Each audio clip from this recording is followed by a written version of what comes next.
Vamos dar continuidade ao nosso estudo de história. Bom dia a todos. Nós vamos entrar no módulo 19 e nós vamos trabalhar os reinos francos. Bom, os reinos francos é o primeiro, vamos assim dizer, grande estado que vai se formar logo após o fim do Império Romano. Bom, e esse reino franco vem também da origem dos reinos germânicos. Nós vimos nas aulas anteriores a formação de Roma, seu sistema de governo, o que ocasionou a sua queda, a influência germânica, que eram todos aqueles povos naquela região, na parte de cima da Europa, também conhecidos como bárbaros em certas ocasiões, principalmente pela questão da língua, que não era o latim, por suas crenças politeístas, e nós vimos também que Roma, no período do século III depois de Cristo, ela se converte ao cristianismo e se torna uma religião monoteísta, que futuramente vai se fundar a Igreja Católica, e essa igreja ela vai passar por uma crise que nós já cheguei a comentar com vocês, que vai ser o cisma do Ocidente. Essa igreja vai se dividir em igreja ortodoxa e mais à frente vai ter uma outra divisão da igreja, onde você vai ter a formação das igrejas protestantes, ou como nós conhecemos aqui no Brasil, igrejas evangélicas. Vamos continuar. Então o primeiro reino que se forma depois do fim do Império, né? O Império do Ocidente ele vai acabar em 476, no século V depois de Cristo, que é a era cristã, né? Nós vimos que as pessoas saíram dos centros urbanos e foram para o campo à procura de proteção. Se nós tivemos um êxodo rural quando o Império Romano se forma, agora nós vamos ter um êxodo urbano, as pessoas voltarem para o campo e aí procurarem uma proteção e, de certa forma, procurar o que cobrir, né? Também estudamos nas aulas anteriores que na cultura germânica você não tinha questão do valor, dinheiro, e sim de trocas, e uma coisa fundamental na organização deles, a fidelidade, né? Então você vai ter já no século V, onde esse Império Romano acaba, você vai ter as formações desses novos territórios. Você vai ter o Reino dos Servos, que fica ali entre a Espanha, você vai ter os visigodos, ostrogodos, reinos dos bretões, que não hoje, no caso, pegaria que seria hoje a Inglaterra, Irlanda. Você vai ter os reinos francos, os burgundinos e os astrogodos, quase como sabe. Então essa divisão que você vai ter desses territórios todos aí, na verdade, eram territórios romanos, que praticamente se separaram do que foi Roma. E o que se mantém muito na união desses impérios, dessas nações, desses primeiros estados, que futuramente lá no século, a partir do século X e XI em diante, você vai ter a formação que seria hoje Inglaterra, mais um pouco à frente França, Espanha e Portugal. Bom, o que vai manter a unificação desses territórios vai ser a religião cristã, tá? Não a Igreja Católica, como eu já falei para vocês. Essa igreja só vai surgir no século IX, pelo imperador Constantino. Bom, então você vai ter a formação desses reinos, e o que a gente vai trabalhar hoje, vamos focar mais, é no reino franco. Bom, que esse reino franco ele chega a formar o que seria o império, mas pela sua forma de administração e por ser uma certa continuidade do Império Romano. Mas da mesma forma como aconteceu com Roma, vai crescer e por disputas internas vai se fragmentar, né? Então, primeiro a origem desses reinos francos se dá por Clovis, imperador germânico, se converte ao cristianismo e daí você tem o apoio da Igreja de Roma, tá? Da mesma forma que você tem essa conversão do cristianismo, com um pouco escuro que é o monitor aqui do lado do computador. O que vai acontecer é que você vai ter um jogo de interesses tanto da Igreja de Roma como também de Clovis, né? Se convertendo ao cristianismo, ele consegue mais adeptos, ele elimina a forma do paganismo que você tinha naquela região ali, ainda grupos pequenos que ainda tinham o politeísmo como crença religiosa, ou até crenças monoteístas mesmo, né? Então ele se converte ao cristianismo, automaticamente todo o reino também vai junto, se torna cristão, de certa forma, e a igreja ela ganha com isso, né? Depois dele você vai ter o filho, Carlos Martel, de 714 a 741, e ele vai ser fundamental na Batalha de Poitiers, aonde ele vai impedir a invasão árabe e islâmica na Europa, né? Por que isso? Você vai ter a fragmentação do Império Romano, que praticamente do Ocidente acabou, a do Oriente vai terminar 1000 anos depois, e como você não tinha um exército organizado nesses territórios, isso foi propício à invasão desses árabes islâmicos. Tá? Claro que nessa batalha de Poitiers ele combate os muçulmanos, de certa forma ele fortalece mais a igreja católica, essa igreja cristã, né? Só que apesar desse movimento, ele não vai conseguir deter essa invasão, e mais um pouco à frente, a partir do século X em diante, você vai ter a entrada dos povos islâmicos fortemente onde hoje é Espanha e Portugal. Só vocês terem uma ideia sobre essa questão dos islâmicos, sempre foram comerciantes. Bom, não vamos esquecer que a origem religiosa é a mesma do cristianismo, que a base tanto do cristianismo como do islamismo é o judaísmo, tá? E o Deus é o mesmo. Bom, gente, e se vocês forem pesquisar, hoje em dia você tem uma forte entrada dessa cultura islâmica na Europa. Aqui no Brasil também você tem, mas aqui no Brasil é uma coisa muito peculiar, que você tem uma convivência pacífica. Bom, isso já foi já colocado em algumas notícias, algumas reportagens pelo mundo, porque o mundo na década de 90 viveu uma grande guerra, principalmente por questões mais de petróleo, que infelizmente algumas pessoas levaram para a questão religiosa, né? E a base da religião é a mesma. Agora vamos voltar aqui para o século. Vamos voltar para o século VIII, né? E isso daí é mais para frente nas aulas de geopolítica. Vamos lá. Então você vai ter Carlos Martel, que na Batalha de Poitiers ele consegue parar essa invasão islâmica, só que futuramente, como eu acabei de falar, isso é inevitável. Bom, e depois dele você vai ter o filho, Pepino Breve. Bom, Pepino, ele basicamente ele enfrenta os lombardos, que é uma outra tribo germânica, mas um pouco acima, e no final desse enfrentamento ele ganha com a formação do seu exército, ele doa aquela parte das terras lá de cima, onde hoje ficaria a Itália, à igreja. Bom, a igreja, ela, com essas terras, que seriam teoricamente dela, bom, isso vai ser um imbróglio que vai decorrer durante séculos e só vai se resolver no século XX, quando Mussolini cria o que é hoje o Estado do Vaticano, tá? Um país com 1 km² em todas as áreas. Então, Pepino Breve ele vence essas invasões dos lombardos, que são outros povos germânicos. O que ele ganha ali, ele doa para a igreja como uma terra dela, ou seja, a igreja cada vez mais ela vai aumentando o seu poder e a sua influência. E dali você tem a formação do Estado do Pontífice, ou seja, a igreja ela passa a ter uma terra completamente dela.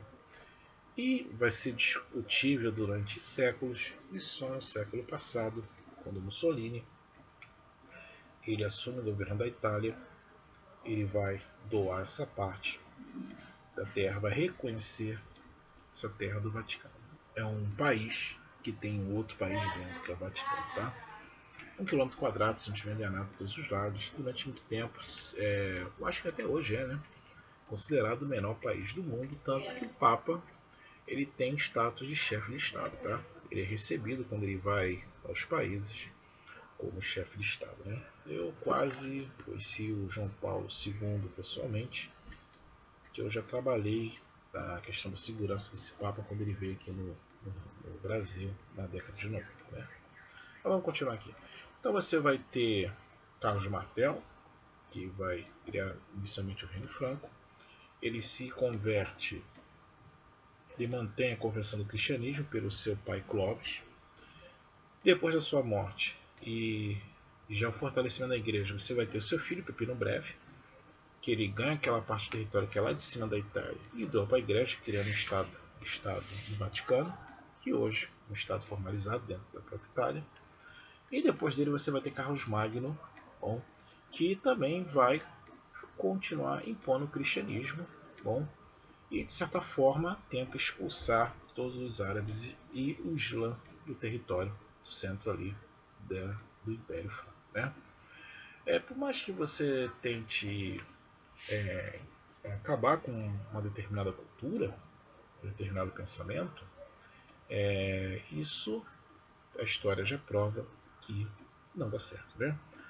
Bom, o próprio exemplo disso é o cristianismo, que foi perseguido por Roma antiga até chegou um ponto que sucumbiu ao cristianismo e o Império Romano se torna cristão. Bom, então quando ele consegue, Carlos Magno consegue liberar de vez, de certa forma, toda aquela região ali dos árabes islâmicos, coisa que lá atrás o seu pai tentou, ele é coroado pelo Papa, se não estiver enganado, Leão III, como imperador do novo Império Romano. Mas o Império Romano não acabou? Foi uma forma assim de, alguns falam de grandeza, né? Eu sou agora o novo imperador do Império Romano. Isso na verdade era um papel que a igreja tentava de centralização tanto política como também a questão de centralização de poder, né? De certa forma a igreja ela se beneficiava com essa centralização na mão de uma única pessoa e resolveu nomeá-lo ele como o imperador do novo Império Romano, né? Logo após dele você vai ter dessa unificação, dessa centralização, dessa organização, você vai ter o Império Carolídeo, né? Esse Império Carolídeo, ele basicamente é marcado pelo seu sistema de administração. Se a gente for pensar como esse sistema funcionava, eu vou explicar isso agora, na verdade, você privatizou a terra, né? Vamos entender por quê. Você tinha um território imenso, como aconteceu no Império Romano.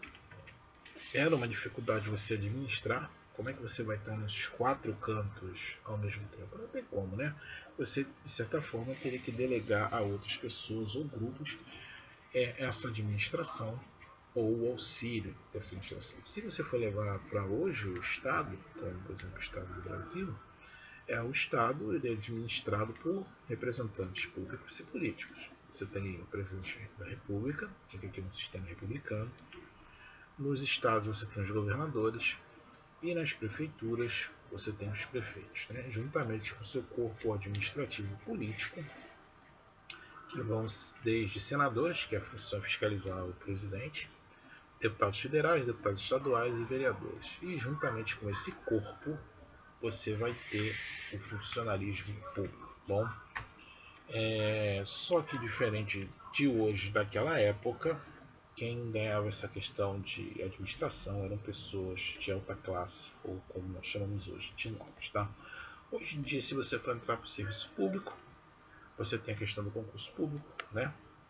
Dependendo da área, e alguns cargos você tem a questão da nomeação por confiança. Isso geralmente tem que estar atrelado à competência de você saber administrar aquela parte, né? Então vamos continuar aqui. Então ele vai criar esse sistema administrativo onde você vai ter, através do auxílio dos nobres, você vai ter os condes, você vai ter, no caso, o marquês, e você vai ter também os duques. Então você vai ter condes, marqueses e duques. Bom, isso é a nobreza.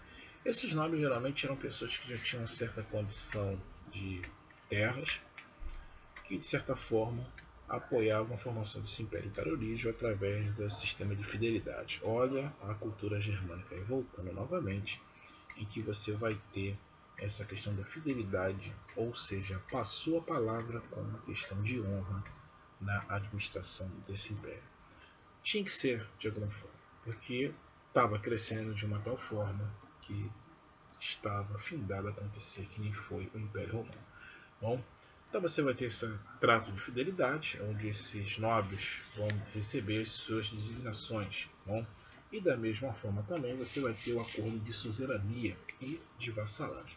A suzerania nada mais é que o senhor feudal, que no caso administraria aquela parte de terra, e a vassalagem seria aquela pessoa que deveria obediência a esse senhor feudal, né? E você tinha um trato, né? Um acordo, que basicamente era atrás da fidelidade.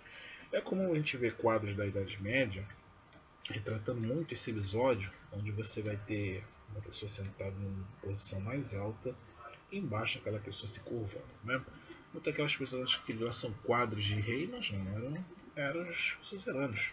Bom, o rei, de certa forma, ele monta esse quadro administrativo e cada um desses grupos tem responsabilidades, entre elas a cobrança de impostos, cuidar de estradas, pontes, a questão tributária, né? Isso era fundamental, e essa administração ia, de certa forma, ajudar a unificar o império, né? Coisa que Roma, de certa forma, acordou tarde, né? Não foi dividindo o Império Romano em dois, criando o Imperador Romano do Ocidente e do Oriente, que salvou Roma, né? A extensão era muito maior. Então, felizmente, foi tarde acontecer esse sistema administrativo que levou ao fim do Império Romano. Então, esses acordos, esses nobres, impostos, a questão da infraestrutura, que na construção de estradas e pontes, e para coordenar isso tudo, você vai ter as leis capitulares, tá? Essas leis eram como se fosse um acordo, um conjunto imposto pelo rei, como se fosse uma regra para você formatar essa questão administrativa, né? Se a gente for levar para os dias de hoje, seria equivalente a uma Constituição brasileira, né? A Constituição brasileira, que a última em vigor é de 1988, tem que ver se a água não acabou, né? Garganta seca, né? De 1988, onde você tem um conjunto de leis e quem é responsável pela fiscalização se essas leis são cumpridas é o judiciário, né? No caso ali, eram os missidômici, bom, que eram responsáveis por fiscalizar. Alguns vão falar que são palácios, mordomos do palácio, mas se você for fazer uma comparação lá de trás com hoje, uma forma de você fiscalizar todos esses acordos, questão de impostos, quem vai fazer aquilo lá, é um conjunto de leis que lá atrás se chamava leis capitulares, tá? É por isso que é interessante sabermos que a Constituição brasileira, ela, como tantas outras dos outros países, ela em seus parágrafos, em seus artigos capitulares, né, ela delega as funções para cada representante da questão do executivo, né? Que no caso, presidente, governador, prefeitos, o judiciário também, querem fiscalizar. Ali nessa Constituição nossa, ali você tem o que cada um tem que fazer de forma, e da mesma forma o legislativo, que no caso onde constitui as leis. Bom, e essa mesma Constituição garante que todos que ocupam tanto o legislativo e o executivo são eleitos pelo nosso voto, pelo povo, né? Coisa que lá atrás não acontecia, já que esses nobres é de origem somente por questões de terra, né? Então você vai ter essa organização, esse império formado, esse sistema administrativo, só que quando chega em 814, o Carlos ele vem a falecer. Quem assume é o seu filho, Luís I Piedoso. Esses nomes parecem, geralmente está relacionado realmente com a pessoa, tá, gente? Piedoso, como Luís I, ele não consegue resolver conflitos internos, porque o sistema que foi montado pelo seu pai, que vem de origens até antes disso, lá atrás de seu avô, nós já estamos no ano 840, né? De certa forma, ele não consegue manter essa unificação. E isso vai se dar também por novas invasões, né? Por incrível que pareça, esse Império Carolídeo, ele passa também por, já é o Império, né? Pela dimensão que se tem, se a gente reparar o mapa do livro, né? As fronteiras precisavam ser, de certa forma, protegidas. E como ele delegou a esses condes, esses marqueses, esses duques, certas obrigações, também era obrigação deles formarem exércitos e, quando precisassem, esses exércitos se unificassem e defendessem o império, coisa que não vai acontecer porque muito se jogou no interesse. É aquela história de que eu ganho com isso, né? Não é um bem comum, e sim um bem pessoal, somente daquela pessoa que, de certa forma, a ela foi dado o cargo. Então, aquela questão da fidelidade, com o passar do tempo, foi se perdendo. Isso também se dá muito pela que nós chamamos de misturas de culturas diferentes. Então você vai ter ainda as invasões dos outros povos germânicos. Você lembra? Eles expulsaram os árabes islâmicos, né? Entre aspas. A influência ainda continua vindo, porque esses povos começaram a ter contatos com os povos do Oriente e a outra parte do Império que não acabou, né? Então, trocas de pensamentos, a questão do interesse individual, isso também vai marcar uma crise e o fim desse império, né? Que lá atrás o Papa falava que seria um novo Império Romano, né? Por interesses territoriais, interesses econômicos e religiosos, né? Então, quando chega em 1840, Luís I Piedoso acaba o seu governo, ele morre e deixa 3 filhos como herdeiros. É aí que o império vai praticamente pro zero, né? Porque entre esses 3 filhos você vai ter conflitos de quem realmente seria de direito assumir esse trono desse império.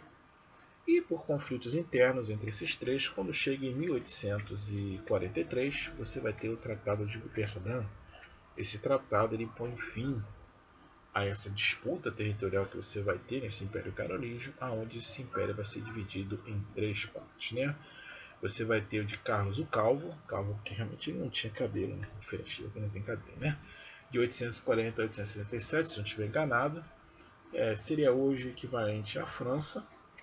Uma parte da França, tá, gente? A França, se vocês forem pegar ali o mapa da Europa, você tem alguns países ali bem pequenininhos colados ali com o Principado de Monte Carlo e outros territórios pequenos que deram origem a esse reino de Carlos Calvo. Você vai ter Lotário, tá? Bom, e você vai ter outro irmão, o Luís. Bom, então você vai ter essa divisão desses 3 reinos e futuramente,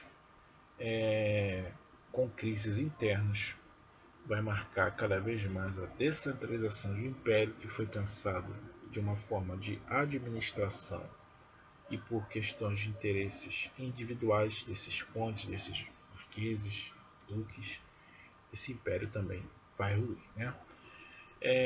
E muito como nós temos essa divisão desses territórios logo após o império, será futuramente a nobreza da Idade Média, né? Por isso que a Idade Média, durante o tempo, até hoje, né, é considerada como a Idade das Trevas, porque você nunca mais conseguiu unificar todos esses territórios numa coisa única, e até hoje, algumas regiões da Europa, você tem conflitos por independência, né? Já citei para vocês a questão da Espanha, a Espanha do país do catalã, a Catalunha, né? Você vai ter lá em cima, na Inglaterra, a questão irlandesa também, e você vai ter pequenos movimentos separatistas ali no centro da Europa, né? A unificação como Império Romano mesmo, isso praticamente acabou de vez, né? Então, quando você tem o fim da fragmentação desse império, esse império de certa forma vai sofrer a ameaça dos vikings. Você vai ter muçulmanos voltando com força, bom? Você vai ter os povos eslavos, ou seja, o império estava cercado de todos os lados, e isso vai gerar uma descentralização, e aquele sistema de administração que surgiu pensando na continuidade de um novo império, ele simplesmente acaba. Os reis dessas regiões, eles perdem o poder, bom? E vai vir o surgimento de um novo sistema, que é o sistema feudal, onde aquela pessoa foi para o campo, recebe a terra, trabalha nela, e ao senhor da terra é dada a obrigação ou por fidelidade de dar grande parte da sua produção, cerca de 80%, para o senhor da terra, né? E isso nós chamamos de feudalismo. E para adiantar os próximos assuntos do próximo módulo, você vai ter uma sociedade estamental, né, criada, né? Você vai ter o nobre em cima, você vai ter o senhor feudal em cima dessa pirâmide, você vai ter o nobre, o clero e lá embaixo a grande parte, a mão de obra camponesa. Tá? Esse senhor feudal, os seus familiares eram chamados de nobre, então era a parte de baixo. Né? O rei não deixa de existir, né? Os reis, né? Você tem informação dos outros estados, como eu acabei de falar no início das aulas. Só que esse rei, muitas vezes, é só uma pessoa figurativa. Né? Como hoje também deixou de ser figurativo. É claro que você vai ter uma centralização a partir do meado da Idade Média, principalmente entre o período das Cruzadas, que nós veremos mais à frente, ou o ano que vem, né, o sétimo ano, onde esses reis conseguem centralizar novamente o poder, mas novamente, no fim da Idade Média, esse poder se desfragmenta novamente por questão de interesses de uma nova classe que vai surgir, que é a burguesia, onde novamente nós vamos ter um êxodo rural voltando para as cidades, surgimento dos burgos, e até hoje a grande parte da população do mundo, não só na Europa como em qualquer canto do mundo, se localiza nas grandes cidades. Bom, e o campo, durante muito tempo, foi ficando abandonado. Bom, isso também vai gerar lá na frente uma outra crise, que vai ser a falta de alimentos. Mas é por esses problemas e outros, nós veremos mais à frente, a Idade Média é considerada a Idade das Trevas ou a Idade das Mil Noites. Né? Bom, quem está ganhando nisso tudo? A Igreja. Né? No final das contas, a Igreja ela vai aumentar o seu poder, ela vai se tornar peça fundamental nessa formação dessa pirâmide, em que ela vai estar no centro dela. Bom, ela vai controlar a base e vai atender e, claro, atender a turma de cima, que é o senhor feudal, claro, também a nobreza, e ela vai ganhar muito com isso, né?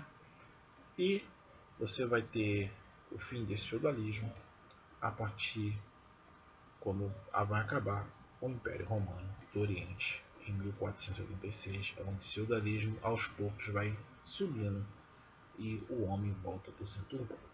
E quem vai ganhar nisso tudo depois dessa centralização política, vai ser uma antiga província romana. Fica lá em cima, na Europa, que é a Bretanha, que vai ser a Inglaterra, que vai se tornar a maior potência econômica do mundo até o início do século XX. Mas isso são aulas lá para o nono ano. Bom, e a partir de semana que vem vamos entrar no período de revisão dos conteúdos, tá? O 19 é o último. Não deixem de assistir os vídeos anteriores e a partir de semana que vem vão vir atividades somente voltadas às revisões, tá bom? E não deixem de fazer atividades do livro e até a próxima aula.